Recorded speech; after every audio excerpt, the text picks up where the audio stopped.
Hey. How's it going, everybody? I am sorry for the delay. It's been a little bit of a week, to say the least. So, apologies, but I'm glad to be here. So I'm excited that you're here. It's just weeks are funny, and they tend to kind of mess me up a little bit if I have a little bit extra things going on outside of this world. So I apologize for taking so long. Again, every week I'm still trying to figure out what time that I'm going to go live, and this is a little bit of a I'm still in that kind of trial and error mode of trying a bunch of things and seeing how things work. So I'm here. So let's just go ahead and get started. Welcome to Be Kind Rewind. I am your host, Joe Young, and I'm here to talk about all the stuff that we love most. Movies, movie news, and streaming. And I am here, finally and officially.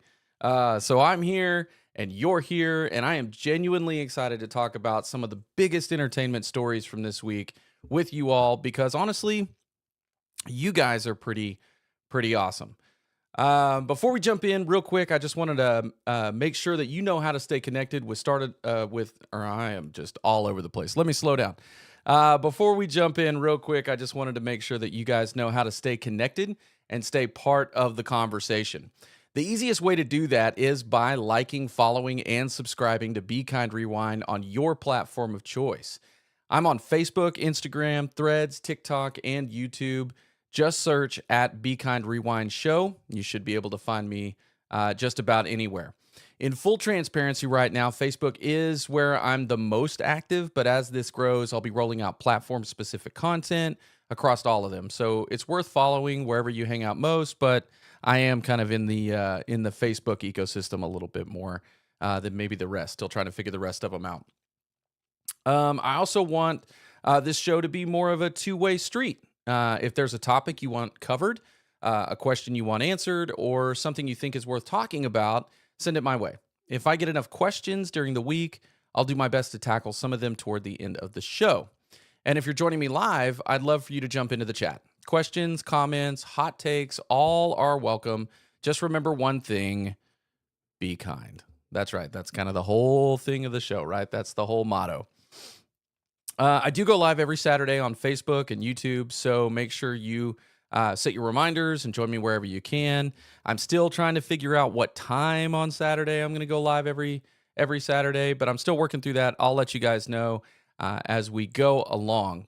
But I would love to see you guys in the chat. So if you're here, if you're in the chat, I would love to see. In fact, I'll jump over there and check and see if anybody's in there. I've been kind of solo and alone the last couple of weeks. So, but either way, nobody's there yet. If you guys decide to show up, jump in the chat. Let me know you're here. Say hello. I'd love to see you. So how does the show work? Well, it's actually pretty simple. Each week I put together a list of topics, usually the biggest or most interesting stories, and I break them down from my point of view. Then I throw it back to you guys to react, agree, disagree, or add to the conversation. That's it. No overthinking it. It's pretty simple. There's not much to it. So yeah, with that being said, on today's show, I'm going to be hitting you guys with a new segment I like to call Rapid Fire. This is where I'm going to drop several smaller topics that do need to be discussed or that do not need to be discussed at length, but are worth mentioning. That there's a lot of stuff that goes on throughout the week, and there's only so much time to talk about it on one show. So I think it's fair that if I need to find a way to kind of like give you guys a little bit of a rundown of the things that I thought was interesting, but really doesn't require a lot of discussion around it. It's more just kind of like stating it and kind of how either excited I am about it or not excited about it. But yeah, so I'm going to be introducing a rapid fire segment on today's show. Then we'll be discussing the following. These are kind of the topics. This is what we're going to be talking about today. So topic number one, why I love the Pitt and what we can expect from season 2. George Clooney has confirmed that Ocean's 14 is coming, and Kathleen Kennedy is set to step down as president of Lucasfilm. So that begs the question, who is going to take over? So all that and more on today's show. So with all that down, let's go ahead and jump right into our rapid fire topics of the week. So kicking off this list, we've got Tron Ares, dropped on Disney Plus this week. I did not see this one in the theater. I know that it didn't do well during its theatrical run, and Disney has basically stated that this is the final Tron film.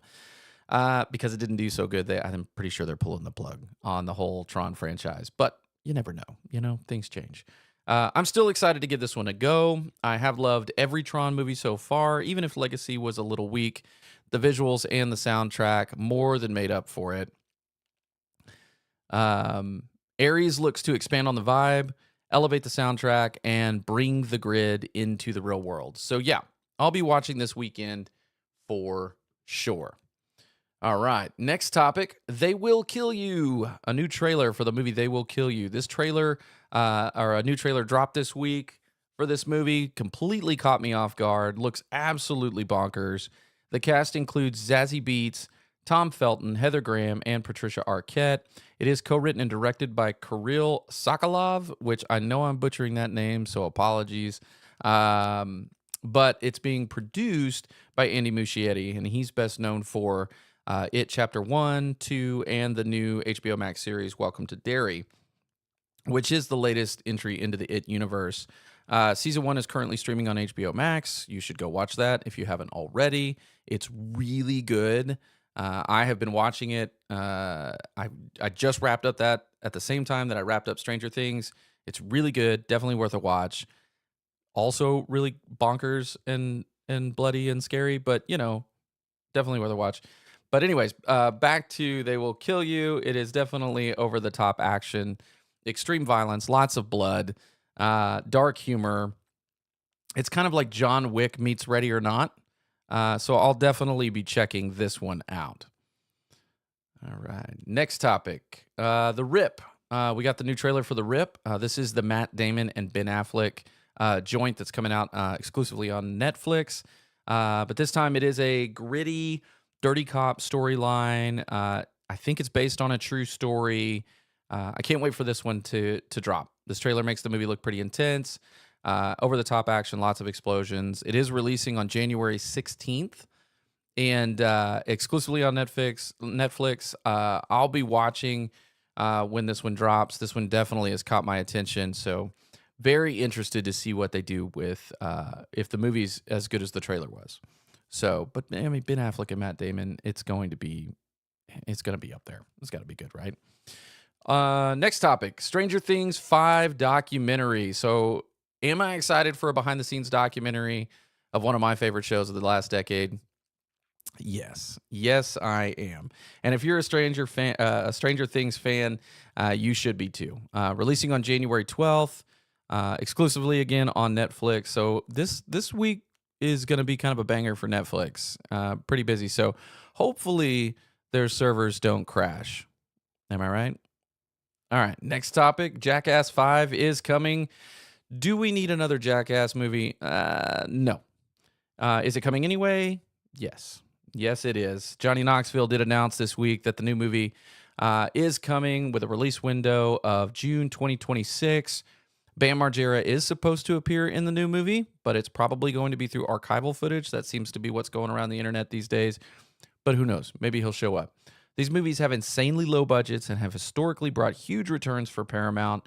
So why would I think this one wouldn't do the same? Will I be watching this one? Probably not. But maybe you will. So let me know what you guys think on this one. All right, next topic. Marvel Studios gave us a new Wonder Man trailer. This series has been a complete mystery to me. I'll be honest. I really don't know what this movie is about. I know that they are dropping, or I'm sorry, I said movie series. This is a new Marvel series dropping on Disney Plus. They are dropping all 8 episodes at the same time on January 27th, which gives me some pause because this type of behavior or this type of release calendar or release cadence is pretty telling that maybe Disney and Marvel doesn't have as much of a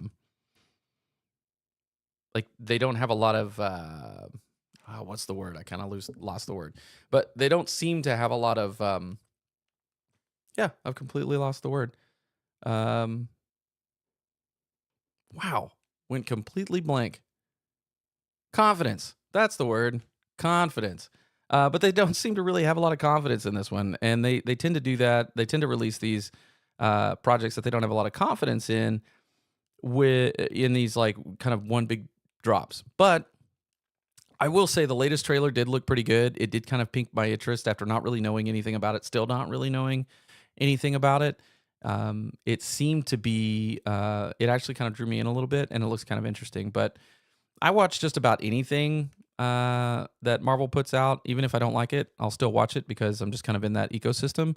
So I'll be watching it. But I don't know. I have some concerns. Next topic, A24 did drop our first look at the death of Robin Hood starring Hugh Jackman. This trailer is really interesting. I think it's worth a mention only because I would like for you guys to go out and check it out. It's really, it's an A24 film. I like A24 films for the most part, and I really do like the idea of a Robin Hood story that is based around the last few years of Robin's life, right? We've always gotten kind of the intro type story to Robin Hood and how he kind of rises to become the swashbuckling, steal from the rich, give to the poor Robin Hood story. We've never really got that story of aging Robin Hood and Robin Hood toward the end of his life. So I think that brings kind of an interesting spin dynamic to it, and I'm kind of digging that. So the trailer looked interesting. That's kind of the gist of the storyline. But Hugh Jackman brings so much to just about any role. And while I do have some concerns that we'll get a lot of comparisons to Logan, I just hope they don't rehash a lot of the same beats from that movie in this one. And while I'm not overly excited about this movie, I'm not chomping at the bit. I'm not breaking down the theater door to get in and watch this movie, but it does look interesting. I'm interested, and I'd like to see more from it. The first trailer kind of gave me a little bit of a taste of what it could be, and so I'd like to see more. So, all right. So that was really quick. That was kind of rapid fire. That was a lot to cover in a short amount of time. What do you guys think about rapid fire? I like it. I think it's a good way of getting everyone caught up on a bunch of random news that I think is cool, but doesn't require a lot of discussion until we either learn more or get like the next trailer, right? So I thought that would be fun. I thought we would kind of jump right into that and go a little more, kind of spit through some stuff really, really, really quickly. Okay. So with that down, let's move on to our first main topic of the day, guys. And this is the big one. This is kind of the elephant in the room, right? The Pitt Season 2, Episode 1 is out now on HBO Max. And for me, Season 1 of The Pitt is some of the best television in recent history. Just my opinion. But the cast, the crew, the writing, the dialogue, everything in between is just top notch. Seeing Noah Wiley back in the ER after all these years is obviously going to draw so many comparisons to his time on his original medical drama ER. And as it should, because a lot of the same people that worked on that show are also working on this show. And from what I can tell, they learned a lot and completely elevated the content. It also helps that this is an HBO show, meaning not on network television. You see and hear everything on this show. The authenticity that brings to the show is just elevates the experience. So I love the fact that we're on HBO. I love the fact that we are getting a show that is not on network television, that we're able to see and hear how things might actually be in an ER at any given time. So just that level of authenticity really elevates the experience. I love that. This show runs in real time, okay? Meaning each episode is equivalent to 1 hour of their shift. So every episode is 1 hour in the ER. And we essentially are peeling back, like throughout each episode, we're peeling back layers of history with these characters that are just getting introduced to us throughout the course kind of the show.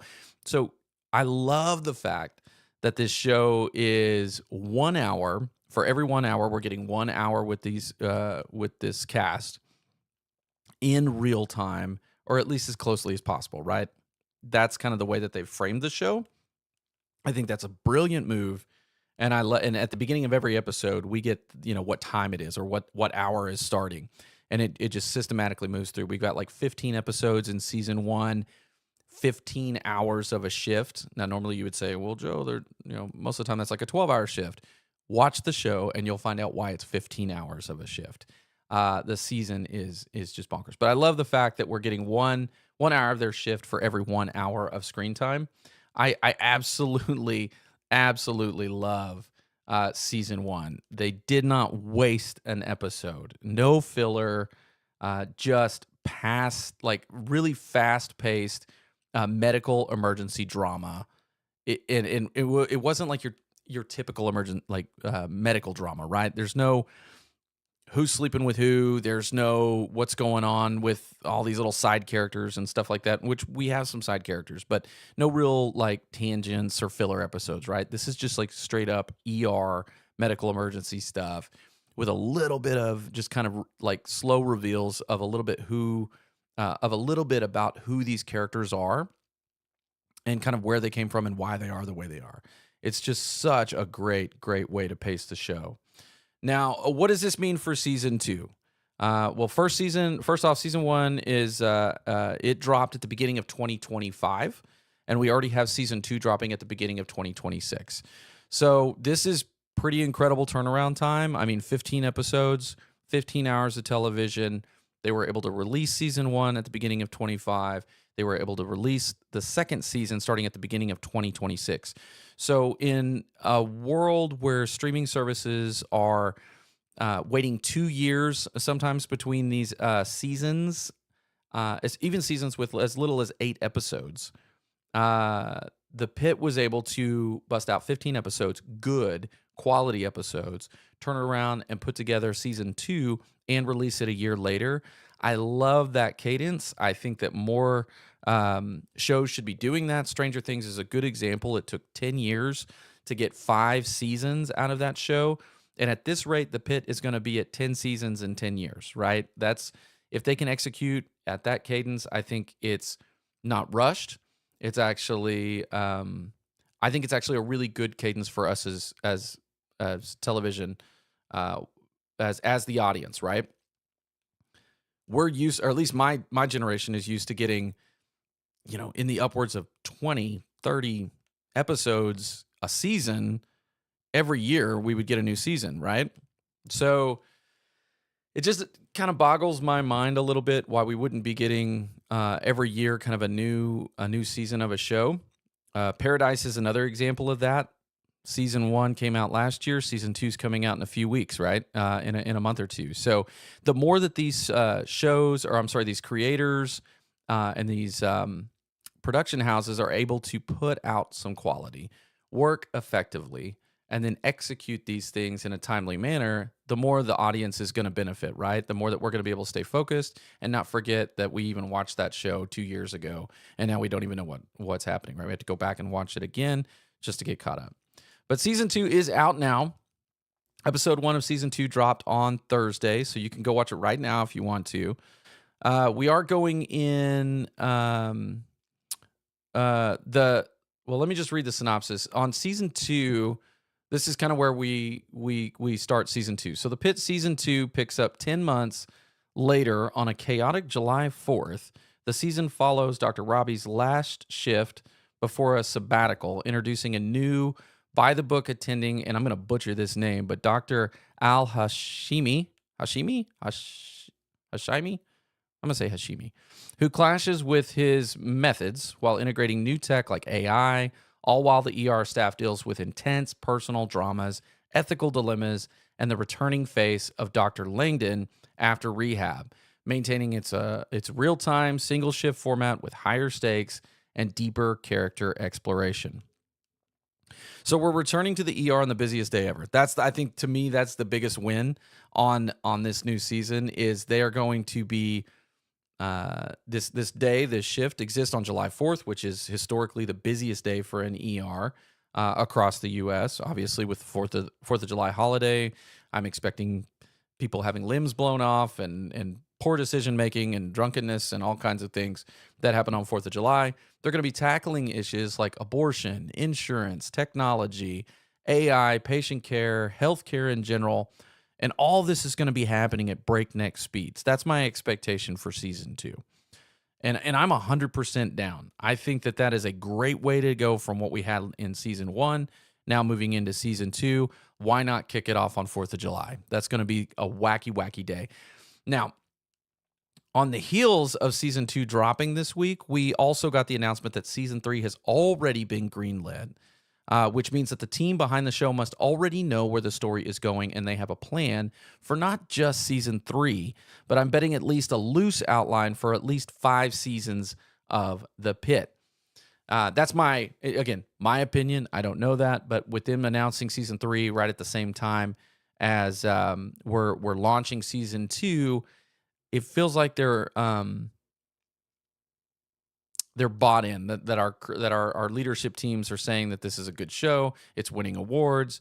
We're excited about it. We're going to definitely greenlight this for season 3. Go ahead and get started. We want to get as much as we can out of this show, right? So I'm betting at least 5 seasons are kind of loosely outlined at this point, and that we're going to see kind of where this goes from here. But if they can get George Clooney to drop by, all the better. That's just my opinion. There have been a lot of rumors circulating that he might just show up. George even gushed about how much he loves Noah and the show, and how he would absolutely love to be a part of it if something made sense. Clooney told, this is the quote, this is what I found as I was kind of digging around the internet the other day. Clooney told Entertainment Tonight while promoting his latest Netflix movie, Jay Kelly, "I'd do The Pitt," this is his quote, "I'd do The Pitt in a heartbeat." But he admitted that he'd not actually spoken to Wiley about appearing. Quote, "It is his show. I don't want to interrupt, but I am deeply proud of him if I'm allowed to be proud of him." HBO boss Casey Bloys admitted that he would be happy for a reunion to happen. And speaking at a press presentation in New York, Bloys admitted that he saw Clooney's comments, but wasn't sure if there's been any formal conversations about inviting Clooney to join the show. So let's do a quick recap. Season 1 of The Pitt was an absolute gem of a show. Season 2 has officially started and is streaming its first episode now, with new episodes dropping every Thursday. Season 3 has been greenlit, and if everybody would love it, George Clooney would love to be a part of this show in some capacity, right? So the real question is for you guys. What do you think? Did you love The Pitt? Do you hate The Pitt? Are you somewhere in between? What ER alums would you like to see make an appearance in The Pitt? Jump down in the comments and let me know your thoughts. All right. With that down, let's move on to our next topic. So speaking of George, old George Clooney, Ocean's 14 is officially in the works, with George Clooney confirming the project. George is expecting original cast members like Brad Pitt, Matt Damon, Julia Roberts to all return, hinting at a story about their older but still clever selves pulling off one last job. The movie is expected to start filming in late 2026 with David, I believe it's Leitch or Lech, I can't remember how he pronounces his name, directing, and will be a direct sequel to Ocean's 13, which is separate from the Ocean's 8 spinoff and planned prequel that is also in development, starring Margot Robbie and Ryan Gosling, or at least that's the rumors. So, my thoughts. I love the Ocean's trilogy, and while not being the best trilogy out there, these films have given us that Las Vegas Rat Pack nostalgia that we all love. The cast and crew, or at least the cast and the cast dynamics, are just the best. I love seeing the pairings of these actors and these characters in these movies, and it all hits on just about every level, and it just makes the experience of the movie and this trilogy just one big wild ride, right? Now, in my opinion, Ocean's 12 was probably the weakest of the trilogy. Earlier in the week, we had some dialogue in our social media feeds, and I made the statement that 13, I thought 13 was my weakest, but I got them confused. So apologies there. But Ocean's 12 was probably my weakest entry into the trilogy. I had some real issues with the whole Julia Roberts playing Julia Roberts gag that kind of it just took me out of the movie, and that was one of the main one. There was several other little things that kind of happened throughout the film, but that was one of the things that just it really kind of pulled me out, and I didn't like it.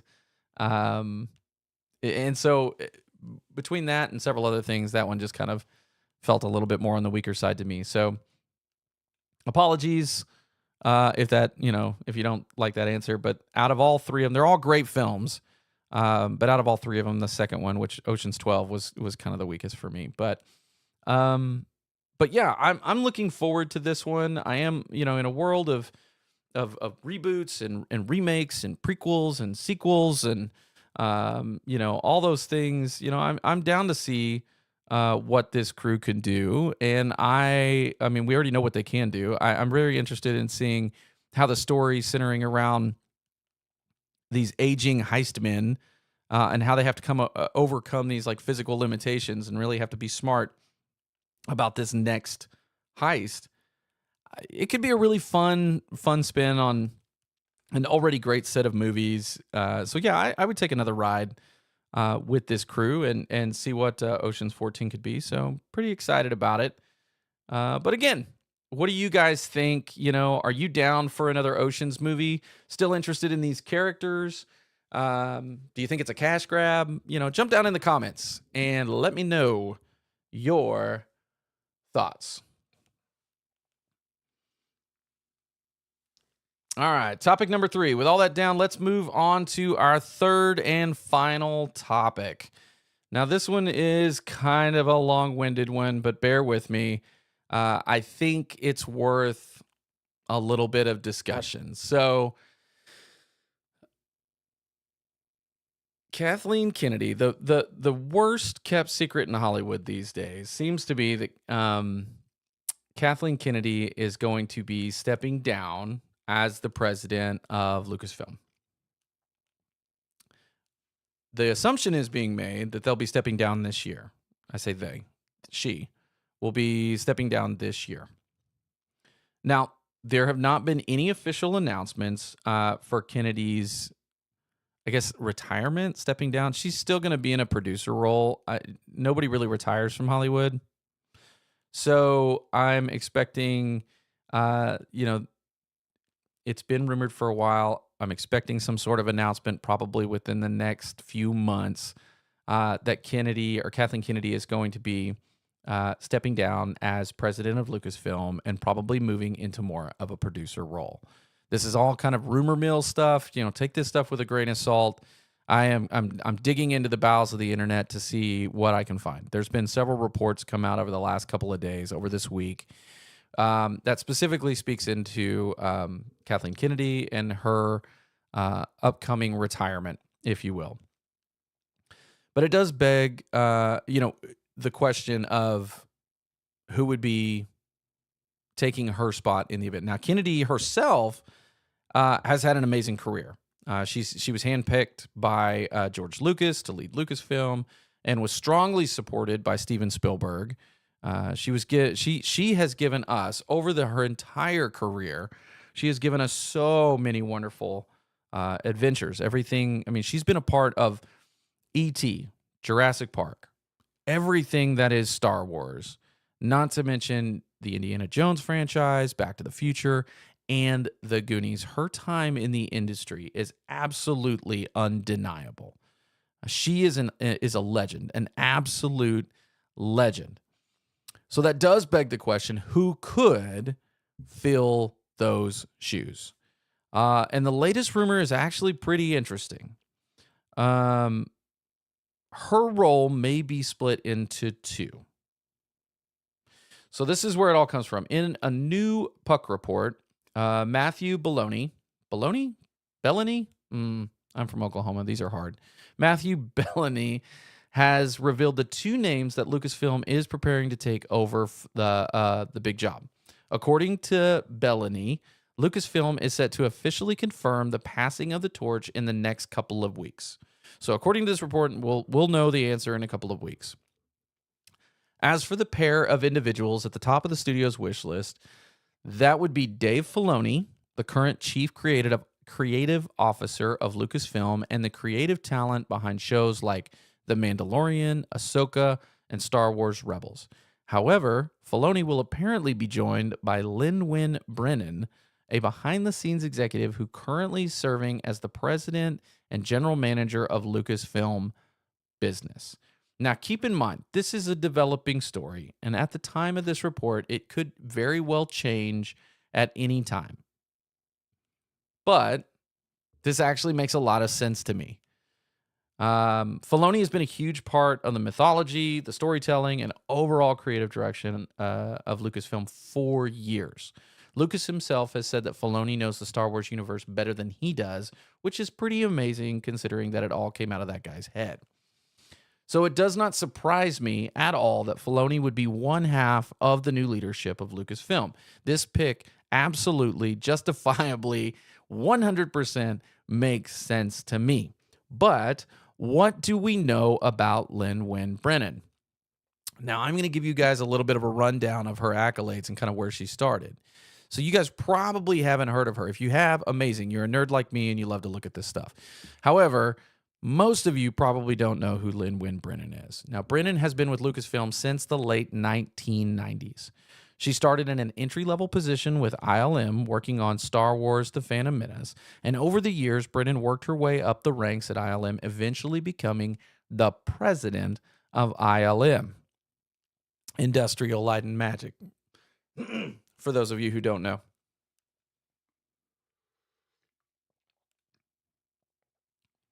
Excuse me. Brennan's last 12 to 13 years have been spent working alongside Kennedy on strategic planning and every aspect of business operations. They are two of the top executives at a company where more than 50% of the leadership team are women. So, woohoo, women rule the world, right? That's really dope. Over 50%. I thought that was an interesting fact. Over 50% of the leadership at Lucasfilm are women. That's awesome. In the last decade alone, Brennan was awarded the Commander of the Most Excellent Order of the British Empire, which is the dopest award I think I've ever heard named, shortened to CBE, but Commander of the Most Excellent Order of the British Empire. That's dope. In 2016, for her contributions in support of the UK's visual effects industry. The 2019 Special Award for Outstanding Contribution to Film and Television from the British Academy of Film and Television Art in Wales. This one I have no idea how to say, but I thought it was cool. BAFTA Cymru. I'm going to have to look that one up later. I thought that sounded really cool. And the prestigious Visual Effects Society Lifetime Achievement Award in 2022. So I think it's safe to say that Brennan is more than capable of running the operations while Filoni runs the business operations while Filoni's handling creative operations. Now, this type of leadership model is not unheard of. DC Studios is one of the biggest examples of this type of leadership structure. Warner Brothers snagged up James Gunn from Disney and Marvel to be the creative counterpart to Peter Safran's business leadership, and they both currently carry the title of co-CEO of DC Studios. So to me, it looks like Disney leadership has seen the success at DC Studios, knows that it would be impossible to replace Kennedy with one person. The role has just become too big for any one person to manage on their own, and is looking at breaking this position up in order to better their chance at success in both the creative and business leadership space. So keep in mind, all of this stuff is considered a rumor. Nothing has been officially announced. But if it turns out to be true, I am 100% down for this new structure at Lucasfilm. We do need a change. Lucasfilm, for the longest time, you guys know it. Everything that's come out of Lucasfilm, it's not everything. That's a lie. There's been the majority of what Lucasfilm has done with Star Wars over the last few years has been just less than ideal. And I know that there's fans of all of these different shows, but Andor's been, I think, probably the big win. We are finally getting a new Star Wars film in theaters this summer with The Mandalorian and Grogu, which is based on a Disney Plus show. So I have some feelings about that. And there's been some missteps even with The Mandalorian and Boba Fett and stuff like that. So there's been a lot of things. There hasn't been a lot in the world of Star Wars to get super excited about lately. So it is time for a change up. Now, there is a newly announced project called Star Wars Starfighter, starring Ryan Gosling, which has got some like significant buzz around that one, and I think that is a good project, honestly, to see where Star Wars could go, and I'm excited to see what that project leads. But we haven't had a lot to get excited about when it comes to Star Wars. So it's time. It's time for a change of blood. It's time for new leadership, and the great things going on over at DC Studios with this co-leadership. I mean, I think the proof is kind of in the pudding for me. But then the new Superman film and everything that DC has put out, I think Peacemaker season 2 was really good, even if the last episode kind of fell flat for me. I think that the new Superman movie was awesome. I think that the animated Creature Commandos was really good. I actually enjoyed that a lot, and the previews for Supergirl look really good. So it's and DC is kind of back in their footing. Or at least they have their feet underneath them, and they seem to be doing really well because James Gunn is running the creative. He's writing, he's directing, he's putting together the right people to put together the projects. Peter Safran is also going out and taking care of the business end, making the deals, make things happen, make sure that things are moving, and he's moving and shaking, right? He's getting everything going. So to me, having that same type of leadership at Lucasfilm could be just as good. And I'm excited to see what Dave Filoni can come up with, if he can move up into that more of that role. And I'm also excited to see what Brennan can do. I mean, as far as like, she's already there. She's already doing almost the same stuff that Kathleen Kennedy is doing. So it just kind of makes sense to me to see her step up into this new role. So this news, while not really surprising, I'm excited to see all of this, even if it doesn't take place. I'd like to see what's going to happen, what's actually going to take place. But I kind of anticipate, it seems to be in the industry, that this is what's going to happen, right? This seems to be, and it makes sense to me, so I'm excited about it. But again, what do you guys think? Are you excited about the change up coming to Lucasfilm? Do you like the picks that are currently being rumored? Are you still interested in anything Lucasfilm is putting out? Jump down in the comments and let me know your thoughts.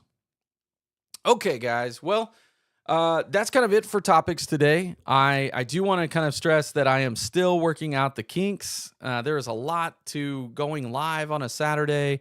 I am going to continue to go live every Saturday for the foreseeable future, and I am still trying to dial in what time. I am in Central Time. It is Saturday, January 10th. I'm in Broken Arrow. It's 50-something degrees outside. I've got some sunshine. But putting together these topics, putting together the show, building out the cadence, it takes some time. So make sure that you stick with me. If you like what's going on, stick with me. I'm still working out the bugs and the kinks, so I appreciate your patience and all that. But I'll keep trying to keep you guys in the loop on everything as we go forward. So this is episode number 3 that I've been able to record, or at least going live 3 separate times, and maybe getting better each time. I don't know. We'll see. But yeah, that's it. That will do it for today's episode of Be Kind Rewind. I have, we've officially run down all the top stories, or at least the ones that matter to me for the week. I hope you enjoyed your time here. Don't forget, just because I'm not live doesn't mean that the conversation has to end. You can find me online on all the major social platforms: YouTube, Facebook, Instagram, Threads, and TikTok. Just search for my handle at Be Kind Rewind Show. You can hit those likes, subscribe, and follow buttons to stay plugged in to your best source for all things movies, movie news, and streaming. So until next time, you guys, bye-bye.